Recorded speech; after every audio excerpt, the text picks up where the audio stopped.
사랑하는 성도님들, 한 주간 평안히 잘 지내셨나요? 계절의 여왕 5월 이듯이 얼마나 아름답고 푸른 하늘인지 모르겠습니다. 자연 산천 아름다워도 여름대로 아름다운 미소와 비교할 수 있는 것은 아무것도 없습니다. 하나님을 사랑하고 경배하는 여러분들의 모습이 최고 아름답습니다. 오늘은 참 귀한 우리 두 분을 모시고 함께 대담을 나누려고 합니다. 요즘 우리 마음에 참 아픔을 주기도 하고 많은 생각을 하게 하는 반아시아 혐오 범죄를 두고 이 주제를 가지고 어떻게 이해하고 그리스도는 어떻게 대처해야 될지 함께 나누려고 합니다. 이 지역에 참 존경받는 두 분의 목사님입니다. 펠로십 교회 김대영 목사님, 베들교회 백신정 목사님을 모시고 함께 대담하도록 하겠습니다. 우리 계신 자리에서 박수로 한번 두 분을 모시도록 하겠습니다.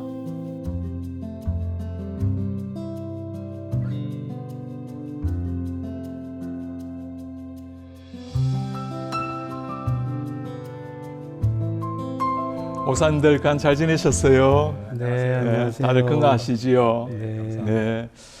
이번에 참 반아시아 혐오 또 범죄 사건이 미국에 많이 관심의 대상이 되고 있는데 우리 대표적인 한인교회를 섬기고 있는 목사님들과 함께 대화 좀 나누려고 합니다. 올해 3월에 아틀란타에서 8명의 여성이 살해되었고 그 가운데 6명이 우리 아시안이라는 것 때문에 더욱더 이슈가 고조되고 있는데 심지어 우리 바이든 대통령도 또 많은 정치인들도 참여해서 유감을 표명하곤 했습니다.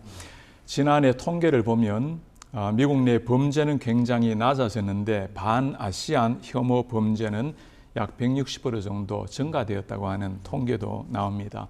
이 점에서 우리 이 부분을 어떤 식으로 그리스도인으로 해석을 하고 또 목회자들로서 어떻게 교인들에게 가르치고 대응할지에 대해서 좀 나누려고 오늘 모셨습니다.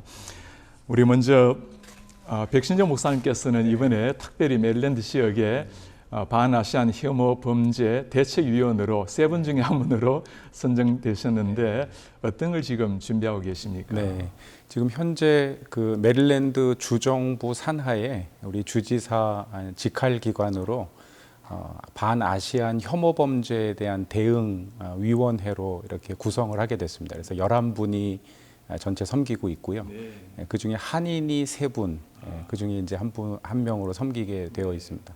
그러니까 저희가 그 위원회에서 하는 주요 책임은 사실 이제 주지사실에 반아시안 정책을 입안하고 또 그런 행정적인 어떤 로드맵을 제시하는 그런 이제 제안서를 마련하는 게 이제 가장 주된 책임이고요.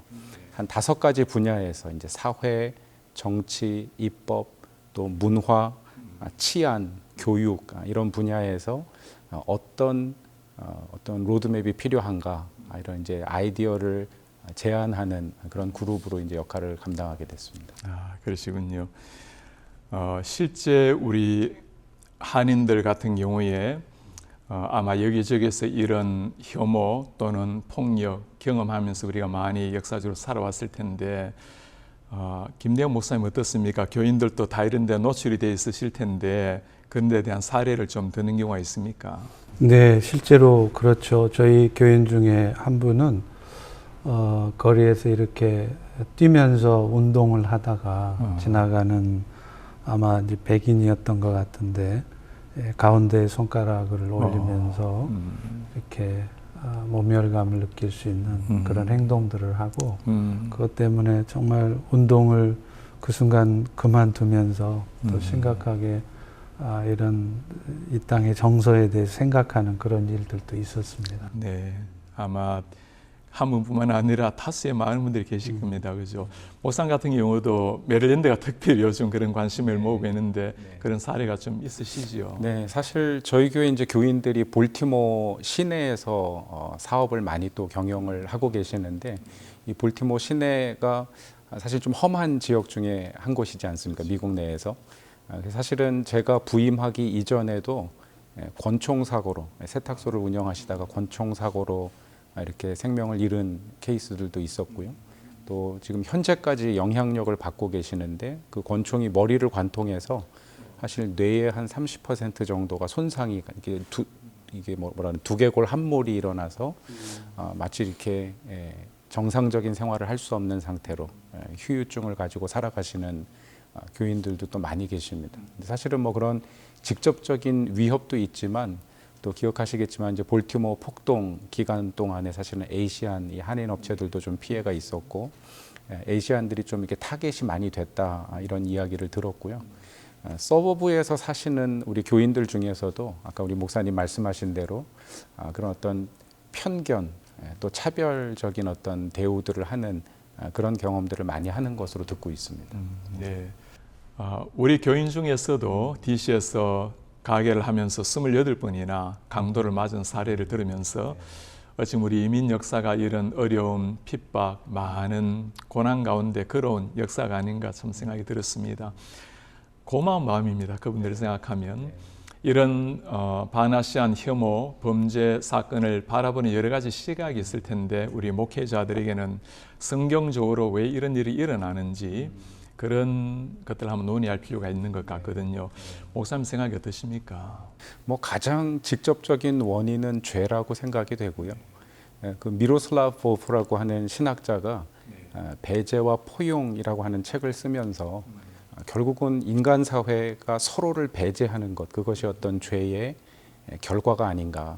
근데 복음이라고 하는 것은 결국 그 배제를 포용해내는, 서로 다름을 포용해내고 정말 어떤 인류의 적인 어떤 관점을 가지고 하나님의 형상을 회복해 나가는 과정이 복음의 역사라고 이야기를 하는데, 그리고 그 죄의 문제를 우리가 잘 해결하는 것이 어떤 성경적인 로드맵, 관점이 돼야 되지 않나 싶습니다.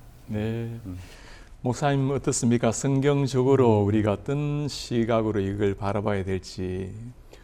네, 저는 이제 먼저 이런 상황들을 성경적으로 바라보기 전에 정치적인 혹은 사회문화적인 백그라운드가 있는 부분들을 먼저 좀 살펴볼 필요가 있지 않을까 싶습니다. 네. 최근에 이 에이션 헤이트가 나오게 된 구체적인 이유도 사실은 중국이 이제 시진핑이 집권을 하면서 여러분도 아시다시피 1대1로라고 하는 정책을 통해서 중국을 중심으로 한 패권주의적인 정책을 펼치다 보니까 근데 실제로 남중국해를 중심으로 해서 필리핀이나 뭐 베트남이나 또 일본, 대만과 영토 분쟁이 일어나면서 세계 질서가 이제 많이 흐트러졌죠. 네.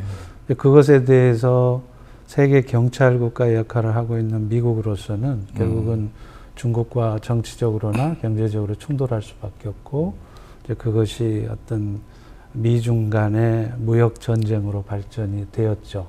거기다가 최근에 이제 직접적으로 이런 아시안 범죄를 촉발하게 된 이유는 저는 아마 이 코로나 바이러스 문제가 아닌가 싶습니다. 네. 아시다시피 이 코로나 바이러스는 이제 사스의 변종이라고 그러죠. 2002년도에 사스도 또 2019년도에 코로나 바이러스도 결국은 중국에서 일어났지 않습니까? 그래서 미국에서도 코로나 바이러스가 아니라 우한 바이러스라고 얘기할 정도로 네. 그러다 보니까 이 바이러스 때문에 전 세계 사람들이 특별히 미국이 가장 큰 피해를 입었기 때문에 미국 안에서도 이런 아시안 범죄가 있지 않나. 그래서 사실은 아시안 범죄라고 말하지만 Chinese hate가 아닌가 네. 그런 생각을 하게 네. 됩니다. 그리고 이제 여기에 저는 개인적으로는 지금 이런 상황들이 결국은 마태복음 24장에 나오는 마지막 때의 징조의 모습이 아닐까. 서로 잡아주고 서로 죽이겠으며 불법이 성하고 사랑이 식어지리라. 그래서 사람들 마음에 사랑은 없고 서로 미워하고 갈등하는 이런 모습들이 나타나는 것이 지금 이때가 바로 마지막 때라는 것을 우리에게 보여주는 것이 아닌가 그런 생각을 합니다. 네. 성경적으로 인간의 범죄 어찌 보면 사이드 이펙트로 일어나는 현상들 또 그런가 하면 사회 현상 또 정치역학적인 상황에서도 이 문제를 정확하게 진단하면서 또 그리스도인의 접근하는 시각도 필요한 것 같습니다. 성경적인 해석을 하게 되면 답변도 아마 성경적으로 찾아내야 될 텐데 이런 경우에 뭐 정치 면에서는 정치적인 시각으로 프로세스할 것이고 또 사회적인 면에서는 그렇게 할 텐데 우리 그리스도인들은 이런 현상을 두고 어떤 식으로 반응하고 대응해야 될지 좀 나눴으면 좋겠거든요. 형사님 어떠십니까? 네, 아니 이미 뭐 김대영 목사님께서 말씀을 잘 해주셨는데요. 사랑이 답이다 이런 생각을 저도 공감을 하고 있습니다. 근데 사실은 이제 이런 문제가 일어났을 때 우리가 가장 먼저 우리 자신을 좀 돌아볼 필요가 있지 않나 생각을 하게 되고요. 왜냐하면 사실 어떤 증오라고 하는 게 그냥 일어나는 것은 아니거든요. 우리가 길 가다가 지나가는 사람한테 증오감을 느끼는 것이 아니라 무언가 교감이 있고, 지금 같은 경우에는 이제 아시안이라고 하는 하나의 거대 집단에 대한 증오감들이 이렇게 형성이 되어 오는 과정이 있었기 때문에 어떤 부분에서 그런 것들이 생겨났는가도 우리가 좀 되짚어볼 기회가 되었으면 좋겠고요. 사실은 우리 아시안들이 가지고 있는 배타성이 있습니다. 다른 인종에 대한 혹은 주류 사회에 대한 그 배타성의 또 다른 반응, 어떤 현상이 아닌가라는 점에서 좀 반성이 필요할 것 같고요.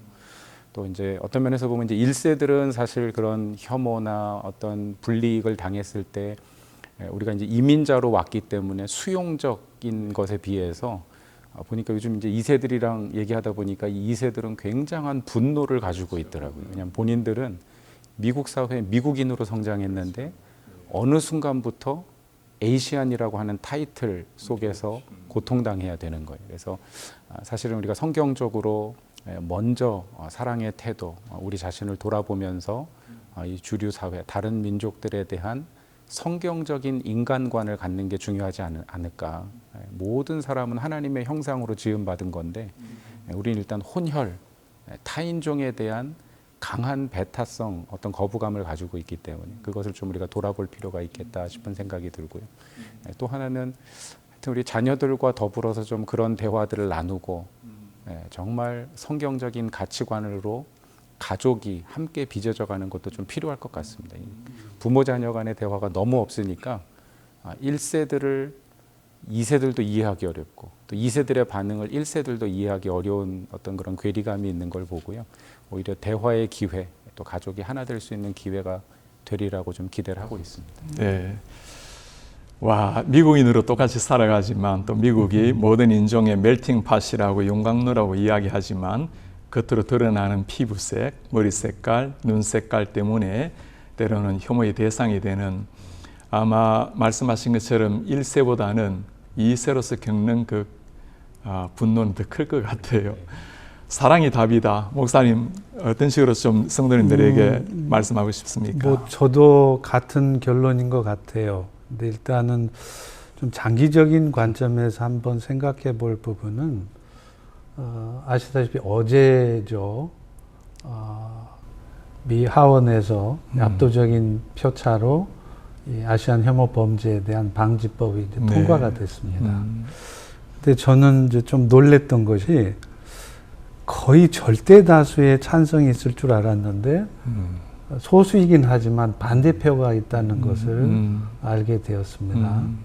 이제 그러면서 어떤 생각이 들었느냐면 우리 이제 특별히 한국인 크리스찬들도 미국의 정계나 재계를 비롯한 이런 크리스찬 리더십을 갖는 분들이 더 많이 좀 필요하겠다.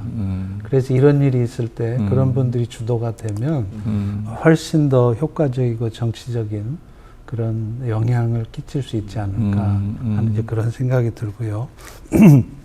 이제 두 번째는 이제 결국 궁극적으로는 우리 백 목사님께서 말씀하신 바와 같은 것인데 로마서 12장의 말씀도 너희 원수가 줄이거든 먹이고 목마르거든 마시우게 하라. 그럴 때 그 머리 위에 숯불이 놓일 것이다 라고 말씀하셨는데 오히려 이런 기회가 우리 그리스도인들이 예수 그리스도의 십자가의 사랑을 보여줄 수 있는 기회가 되지 않는가 생각이 됩니다. 예수님도 사탄의 역사로 십자가에 죽으셨지만 그것이 오히려 합력해서 선을 이루어서 인류 구원의 역사를 이루신 것처럼 오히려 이런 아시아 범죄가 있을 때 교회들이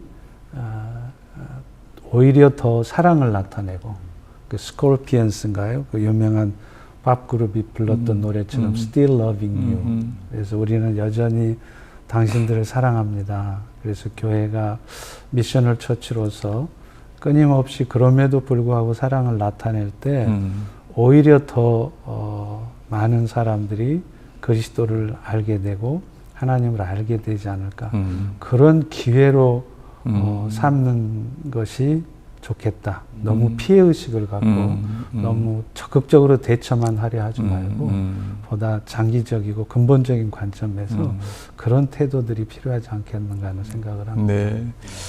현재 일어나고 있는 이런 상황을 단순한 걸림돌로만 보지 말고 디딤돌로 여기고 오히려 근본적이고도 장기적인 접근해 나가자. 근본적 해결로 그리스도의 사랑으로 접근하고 또 조금 더 장기적인 접근으로 우리 다음 세대를 역량 있는 젊은이들 키워내어서 이 사회에 영향이 있는 그런 목소리를 키워내는 것도 필요하다. 우리가 다 참 새겨야 될 그런 말씀 같습니다. 오늘 우리 참 무거운 주제였지만 우리 목사님들 귀한 의견 나누게 돼서 너무나 감사합니다. 고맙습니다. 고맙습니다. 팬데믹을 지나가면서 우리 지역의 주민들이 우리 교회와 성도님들을 위해서 참 일색으로하는 칭찬이 있습니다. 우리 교회가 많이 어려운 교회들을 섬기고 또 지역의 주민들을 사랑으로 보다듬고 많은 사랑 나눔을 통해서 사람들에게 다가가는 걸 보면서 얼마나 칭찬하는지 모릅니다. 사실 그리스도인으로서 마땅히 해야 될 일이지만 그래도 지역 주민들이 따스하게 격려해 주는 것을 보면서 참 고마운 심정입니다. 이 모든 칭찬은 사실 우리 성도님들이 들으셔야 될 칭찬입니다. 그리고 모든 영광은 우리 하나님께 돌아가야 될 영광입니다. 우리의 삶을 통해서 세상의 선한 영향력으로 하나님의 이름이 높아지고 주의 영광이 드러나는 것에 너무나 고맙고 자랑스러운 심정입니다. 사랑하는 성도님들, 또 한 주간의 삶이 주어졌습니다. 이제 우리의 삶으로 그리스도의 사랑과 편지의 향기가 되는 복된 한 주간 되시기를 주의 이름으로 축복합니다.